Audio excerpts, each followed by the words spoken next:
शरीरं सुरूपं तथा वा करत्रं यशश्चारुचित्रं धनं मेरुतुल्यम् मनश्चेन लग्नं गुरोरङ्घ्रिपद्मे ततः किं ततः किं ततः किं ततः किम्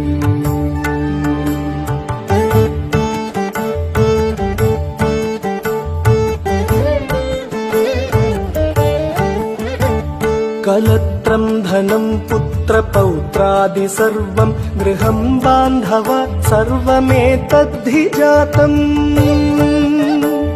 मनश्चेन्न लग्नं गुरोरङ्घ्रिपत्नी ततः किं ततः किं ततः किं ततः किम्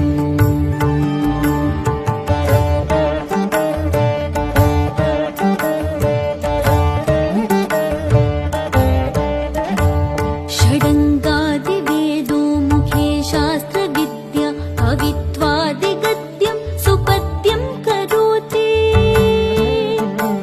मनश्चेन लग्नं गुरोरङ्घ्रिपद्मे ततः किं ततः किं ततः किं ततः किम्